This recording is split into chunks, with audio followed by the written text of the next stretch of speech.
They're told to watch porn, but not to touch themselves, not to masturbate. Then the act of watching pornography itself doesn't give them as much of a pleasure, so that tends to die down.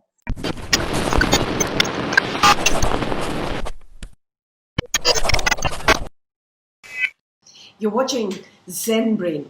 There's so much judgment and stigma attached to porn. But the fact is that for a majority of young people in India and indeed around the world, the internet is their first and primary tool to learn about sex and their own sexuality. And unfortunately, porn is that gateway because it allows for the 3 A's, which is accessibility, anonymity, and affordability. Anyway, we're not also here to give you a lesson in morality, but to have a candid conversation about what compulsive porn consumption does, how it can impact your real life, your self-esteem, your relationships, your marriage, and yes, even your brain. Because there is a surge in the pleasure chemical dopamine, which begins to hijack the reward system of the brain. And of course, not to forget how porn impacts our mental health. Joining me to have this discussion is Dr. Sandip Deshpande, who specializes in psychosexual medicine. Dr. Deshpande was part of the psychosexual medicine service in Leeds in the UK, and now he's been practicing in Bengaluru for the past 8 years. He joins me now on Zen-Brain. Thank you very much, Doc, for joining me. Thank you, Shruti. It's a pleasure to be here. Because people who suffer from porn and cybersex addiction cannot easily come to you, we are taking you to them in the safety of their home. So let's start from the very beginning. Let's say there's this young boy who has just discovered porn. It's exciting. Some would say it's quite normal even to be curious about porn. So when is it time to really worry? Sexual addiction, Shruti, is a very broad term, and this includes sexual activities with multiple partners or visiting commercial sex workers with an irresistible urge, or some people have used terms like hypersexuality, nymphomania for women who have excessive sexual drive. But I guess today we are talking exclusively about pornography dependence or addiction. And again, this is also a broad term. There's a bit of a history to it. And the inventions in technology and media have fueled new waves of pornography dependence. So in the 1800s, when photographs came out, there was a great demand for nude photography. And then later on, when cinema was introduced in the 1900s, a separate genre of pornographic cinema began to take shape. In the 1970s, I was reading that the video cassette revolution, the VCRs, would have become obsolete had it not been for porn tapes. But come the 2000s, internet has pushed all of this out. I'm not sure if adult magazines sell as much as they did in the last century, but internet has swept all of these out, and pornography addiction or dependence is now about internet porn addiction. So when we talk about porn today in this discussion, I will be referring to internet porn dependence. Then there is a term called cybersex, wherein two or more individuals indulge in either sexual talk or a sexual act online, either sharing images or texting or indulging in a video sex chat. I think we'll stick to porn addiction as an all-encompassing term. If you broadly divide it into use, harmful use, and addiction or dependence, clearly when it ebbs on to the harmful use or dependence is when one needs to be careful. But Shruti, at the outset, I would say that this has become a huge elephant in the room. It's here the consumption is only increasing, and we need to talk about it. So is excessive use of porn, and I'm glad you brought that differentiation. There is one which is for recreational, frequent use, and then it becomes an addiction. So who decides how much is too much? Like any other addiction, sexual addiction has a few terms that go with it. Repetitive, or the need to go back to using it over and over again. Secondly, there can be tolerance. The person needs to consume more to get the same effect. Then there is something called as the narrowing of repertoire. All the other things can wait. I can think of this mid-30s gentleman who worked for a corporate. He was in a fairly senior position. He was into chatting online, sex chats. He would lose the sense of passage of time. He would have spent 18 to 20 hours before realizing the day had passed and he had not been able to go to work. Other things can wait. Right now, I need to consume porn. Withdrawal symptoms. If someone stops using it, they go through a phase where they can be irritable, they may not be able to sleep, they are not able to focus and concentrate. So put all these together and we have sexual addiction here. Sexual compulsivity is a bit similar to obsessive compulsive disorder. Again, there is the repetitiveness to it. Irrationality, the person knows this is silly, why am I engaging in it for such a long time?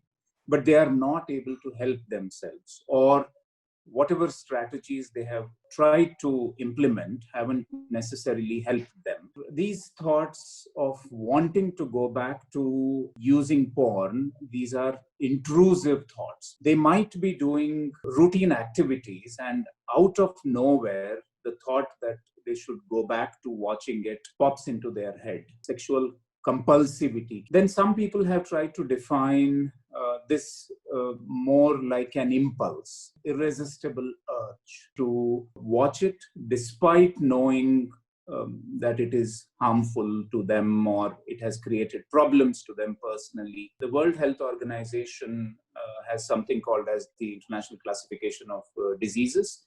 The 11th edition is due to come in 2022.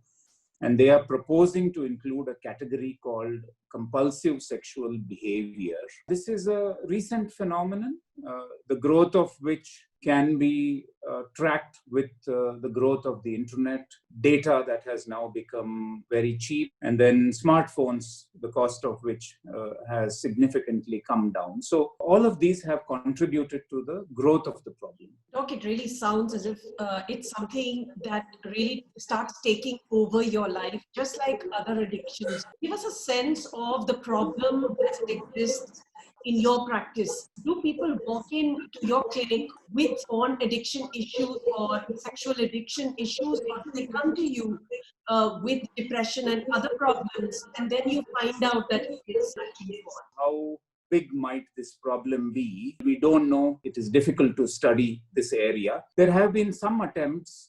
In one of the studies, the rates were as high as 90%. In terms of how do people present to us, in a variety of ways, especially single men come with this issue. They are to be married or they have just got married. And, this gentleman I can think of who came within a month of his getting married. In his own words, he had a very expensive and a very disastrous honeymoon. His wife was very disappointed when he was not able to get erection. He was not able to consummate the marriage. Turned out that for about 5 or 6 years, he would compulsively masturbate. He had graduated to watching porn that involved women with hairy legs. The wife refused to comply with his request to have more hair on her legs. That led to him losing his interest, failing to get aroused. This ended up in a disaster. Couples who have not been able to consummate their marriage, or spouses who end up catching their husband on the internet, so to say. I've recently seen this gentleman in depression, and after a couple of sessions, he spoke about his guilt of cheating on his wife, and it all started with some chat rooms where he was addicted, and he continued to keep in touch with this person, meet online, sex offline is one of the terms that is used. So he ended up cheating on his wife, and that was inducing a lot of guilt in him. I've had instances where parents have brought their teenagers. Yeah, there was this grade 9 student, a girl, who had befriended somebody on Instagram, a boy who claimed he was of her age in a different school. They got talking. After about 3-4 days, he got into talking about periods, and he wanted to know from the girl, what happens to girls when they have their periods. She revealed some information. He then began to force her to send nude pictures. She obliged. And once he had them, he began to blackmail her and said he needs more. This girl was absolutely distraught. She attempted suicide, actually. She survived, thankfully. And it is in the hospital that we, intervened. It turned out, that the origin of all of this was through sexting, where especially young people are exchanging images of themselves. It's not just about watching or consuming porn. It's also about cybersex. It's also about meeting people and cyberbullying that happens. Dark aspects to what we are talking about. I want to play out an ad that you, in fact, brought to our notice. The New Zealand government released an ad earlier this year to encourage parents to have healthy conversations with their children about sex and porn. The ad comes after the first ever report on porn usage by New Zealanders in December 2019, which revealed that 1/3 of the most popular porn clips depicted aggressive and non-consensual sexual acts. The government found that youngsters were largely dependent on the internet for learning about sex. Hiya, I'm Sue. This is Derek. We're here because your son just looked us up online, to watch us. Matt, darling, there's some people here to see you. So he watches you online? Yeah, on his laptop. iPad, PlayStation. His phone, your phone. Smart TV, projector. Yeah, anyway, we usually perform for adults, but your son's just a kid. He might not know how relationships actually work. We don't even talk about consent, do we? No, we just get straight to it. Yeah, and I'd never act like that in real life. Nah. Hey, Maddie. You right? Okay, Sandra, stay calm. You know what to do here. All right, Maddie. It sounds like it's time to have a talk about the difference between what you see online and real-life relationships. No judgment. Many young Kiwis are using porn to learn about sex. Keep it real online. Get help and advice at keepitrealonline.govt.nz. So, Doc, you want to respond to this ad and also how important it is to have open and safe discussions around porn? Yeah, I think this is a very cleverly made ad, relevant here too, but I don't know, Shruti, if this will be a little scandalous to be shown on national television in our country. Nonetheless, this brings us to the question about role of parents. Sexuality education, well, home is the first and the best place to start. Our presence on the web has only increased exponentially. So it is time parents sat down with their teenagers, especially, made them aware of what is okay and what is not okay. The worrying trends have been online platforms which have been bombed with pornographic material. Make them aware about the problems with it. There are software programs, Net Nanny. There are a few more that parents might want to research and try to install. Check the history. There's been extensive research done in the West about the kind of porn content that is available. And I believe 9 out of 10 of them depict physically aggressive, abusive, and coercive acts. Now, Doc, it's one thing to watch porn as fantasy, which it is. But in your experience, how is porn affecting users? I would like to think of this as a problem at three levels: to the individual, to the partner, and to other people, especially children that are involved. Well, to the individual, one of the issues is if it becomes a pattern which turns into a compulsion or an addiction, people become increasingly lonely. Internet has sadly become the source of sex education for young people. So it has ended up skewing their expectation, both from themselves and from their partners. We did a study, about 500 questions that came online. Most of the questions were from young men who were worried about the size of their penis, who were worried about how long they would last in the sexual act. So essentially what happens is, because of excessive usage or even porn being the only source of sexual gratification, the focus for men is largely intercourse centric, and that means it is penis centric. So in my clinic, I explain to my patients that sex is not just intercourse. It's on a spectrum, and the long end of the spectrum, I call it outercourse, hugging, kissing, touching, any act of intimacy that is truly an act of giving pleasure to your partner and receiving it from them. Whereas the focus through the porn consumption is largely on the penetrative sex only. So what happens at an individual level is they want to replicate this with their partner in their bedroom, and not many men know that the average intercourse time is only between 2 to 5 minutes. Men ejaculate in this time. You know, the porn stars are carefully chosen. And there is a significant amount of editing and use of multiple cameras. All of these things, unfortunately, end up giving them the impression that what they watch is the norm. Then this can lead to clinical depression. It can lead to performance anxiety. Then there's one study which looked at men who were addicted to porn, and they delayed getting into a marital relationship.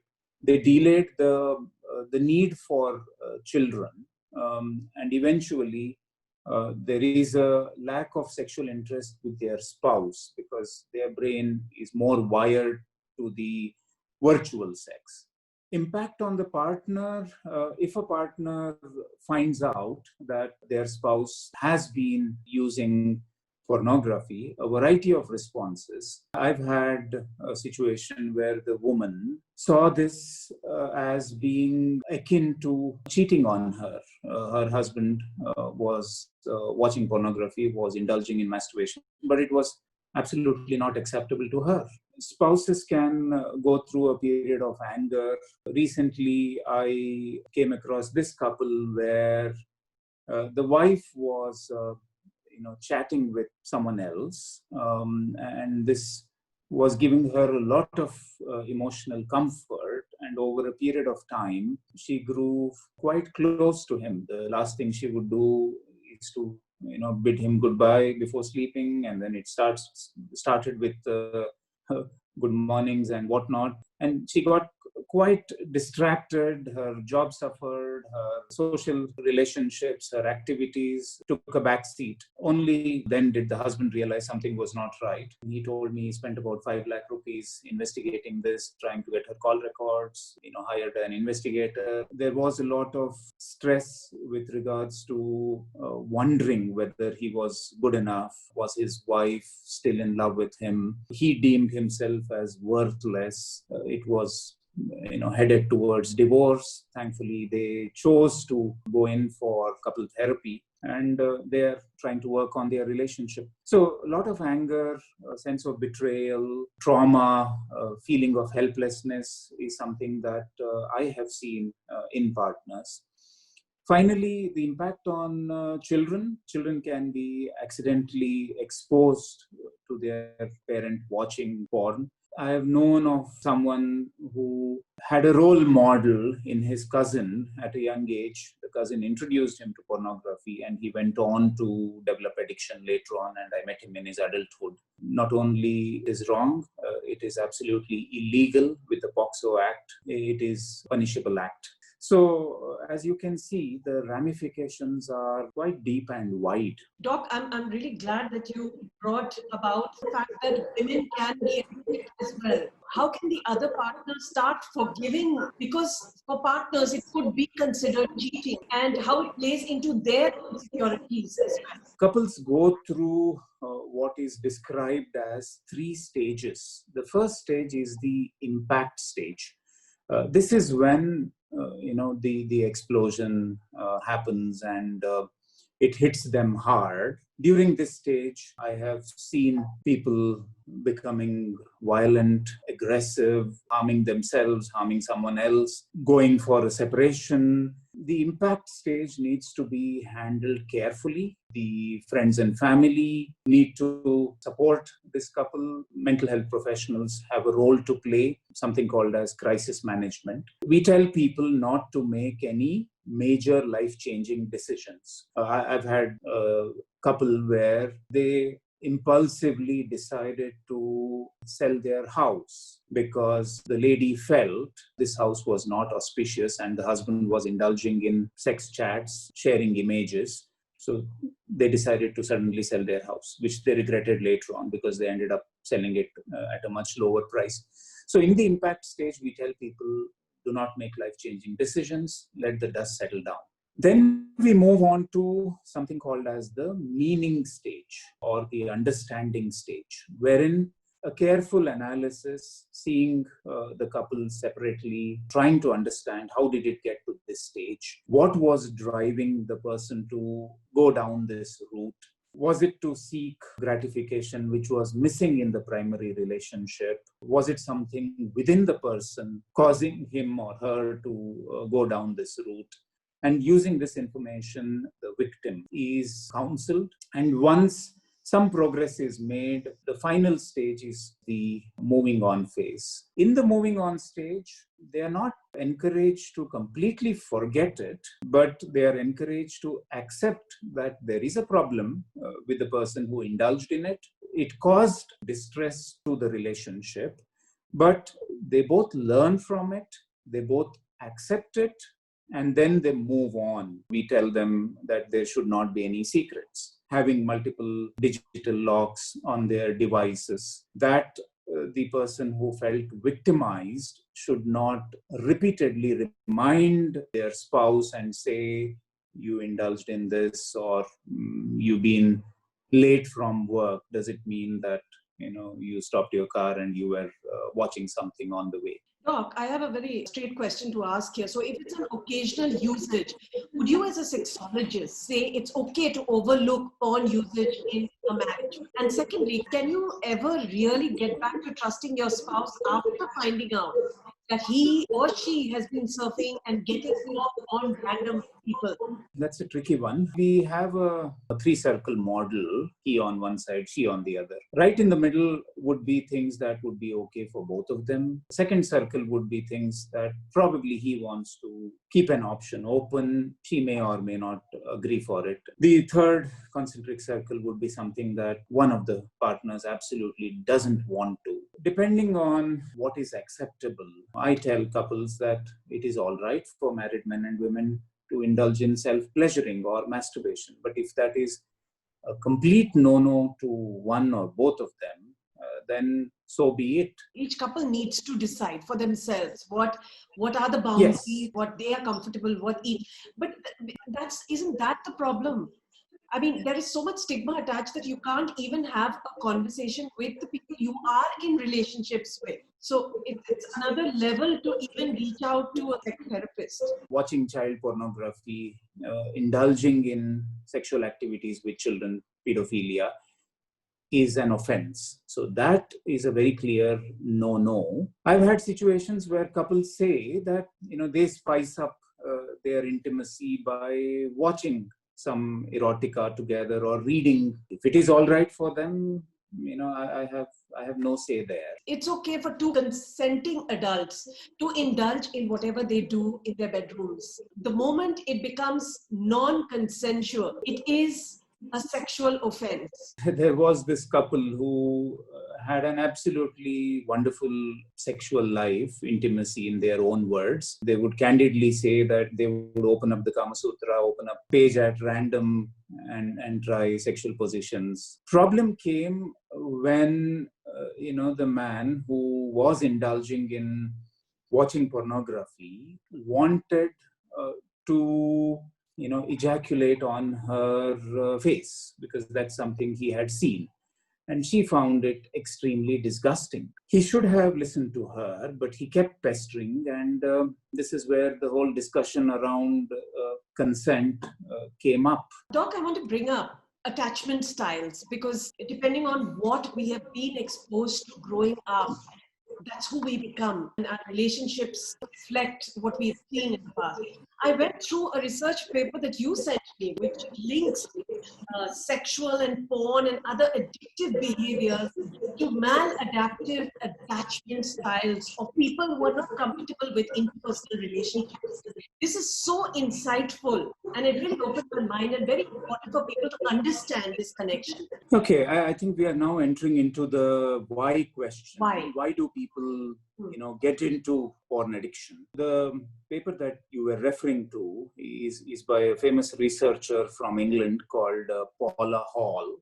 And she has this theory called the OAT theory: opportunity, attachment, and trauma. One of the hypotheses, and this is true when we see patients in clinic, people who haven't had secure attachment when they were growing up, or if they have been subjected to trauma of any sorts when they are growing up, or even in adulthood, having not so great secure attachment to their spouse, could all be reasons for people to get into this anonymous world wherein they think that they can develop secondary attachments to other people. The opportunity bit is now, thanks to the explosion of the internet and availability, it's become very easy. Internet also gives a whole host of options. There is something called as gender bending.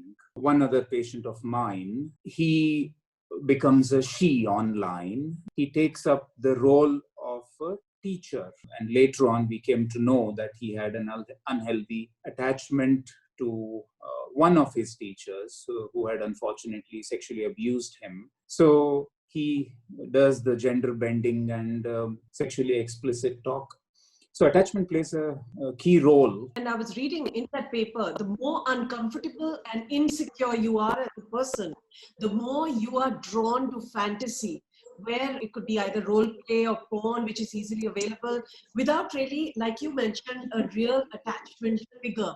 Yes, these are virtual attachments. Women in particular, there are some research studies to show the different ways in which men and women access pornography. Women largely want to develop healthy attachments to other men. Men increasingly are on the net or on dating sites for sexual gratification. So the attachment theory comes into play there too. A primary attachment with their spouse, if a woman is dissatisfied, if she's not getting the attention or the nurturing, and consequently is unhappy with the primary relationship, she seeks out healthier attachments on chats and dating sites. Let's talk a little bit about shame and guilt, because a lot of compulsive porn users apparently go through it. Take us through why and how to overcome this. There is a sexual addiction cycle that has been spoken about, wherein an increased desire drives people to access it. Once they have indulged in it, spent considerable amount of time, or men in particular, if they end up doing compulsive masturbation, which is masturbation just for the sake of doing it, not necessarily driven by pleasure, they then go into the next stage of the cycle, which is guilt, which is shame. This then pulls their mood down, it disturbs their day-to-day functioning. And to get over it, they again, go back into the cycle, consume more of pornography. So they get stuck in this cycle of, guilt and shame and accessing it. How do they get off this cycle? There are several ways. We tell people to see this as an illness, as a problem, and not just as a bad behavior or a dirty behavior. This is an illness and you need to seek some sort of intervention. I'm glad you brought that point. It's not behavioral issues. So acknowledging that it is a problem, seeking help, Sexaholics Anonymous, which is also available online.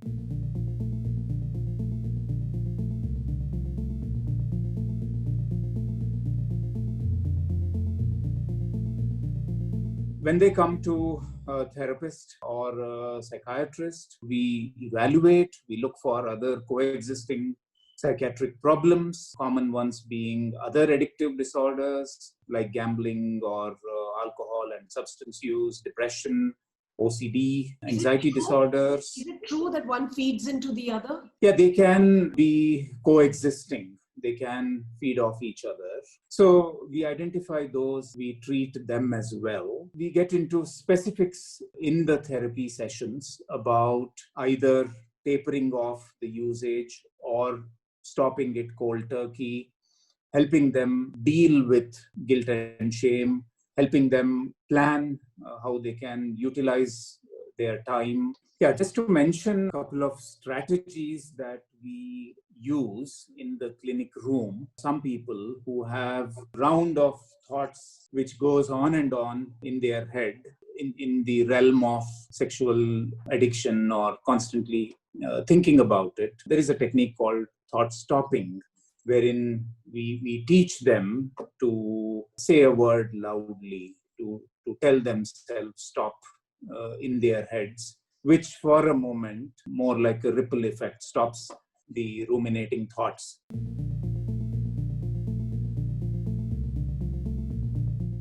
We also tell young men in particular to splice up the act of masturbation and the act of watching pornography. They're told to watch porn, but not to touch themselves, not to masturbate.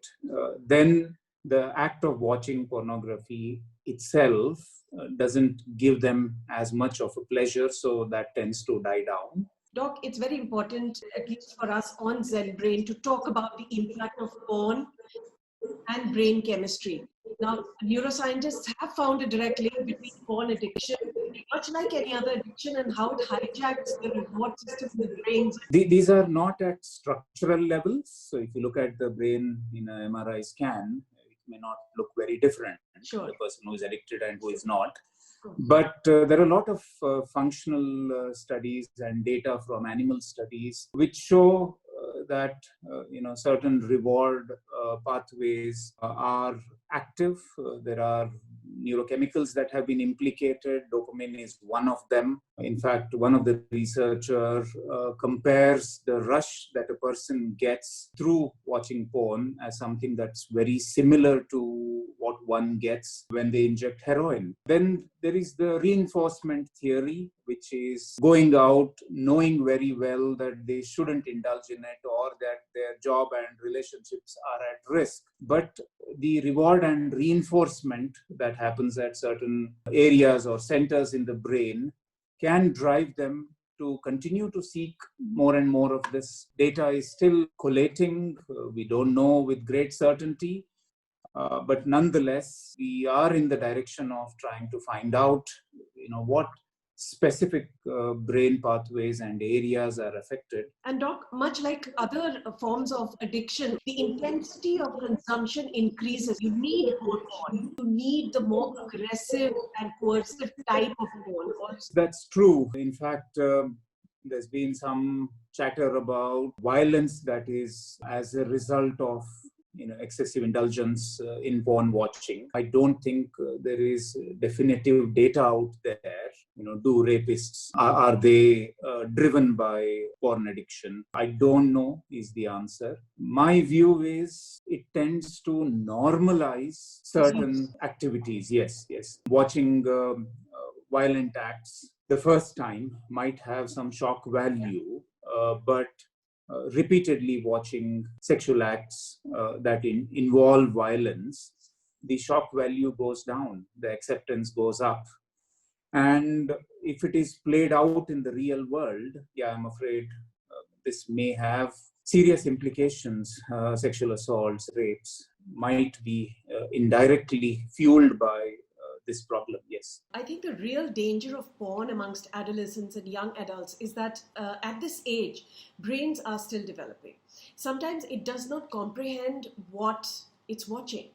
Porn acts are physically aggressive, abusive, and coercive, and shows that consent does not matter. And in fact, goes a step further and shows victims, who may be men or women, deriving pleasure from what is otherwise a non-consensual sexual act.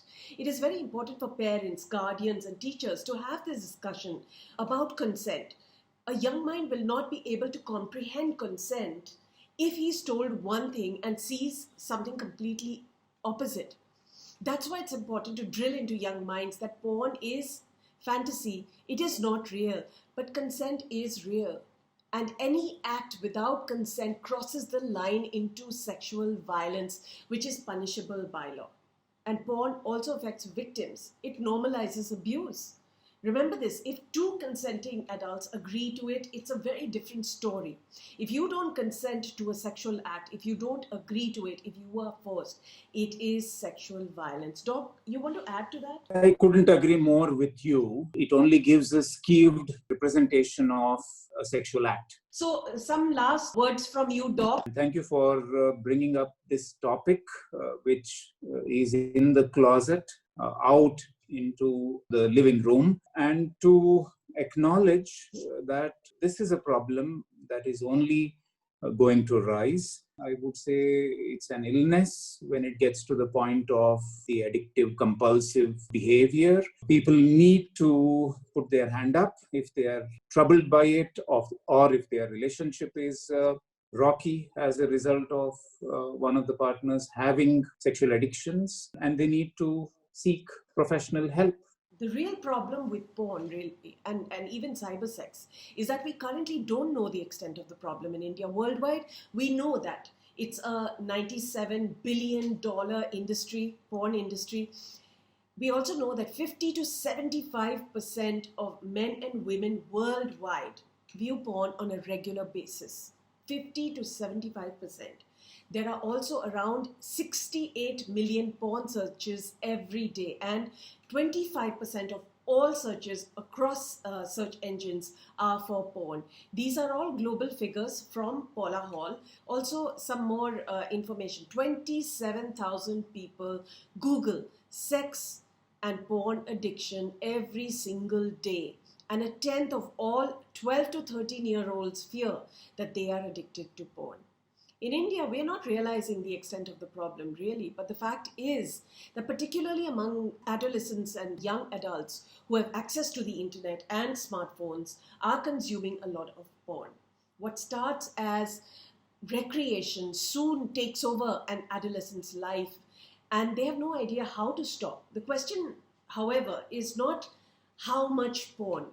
The real question that we need to ask is, why are you addicted to porn? And of course, if you want to get in touch with Dr. Sandip Deshpande confidentially, of course, you can write to him directly at askdrsd@gmail.com. Thank you very much for joining us, and thank you, Dr. Deshpande, for this wonderful, insightful discussion. Thank you again.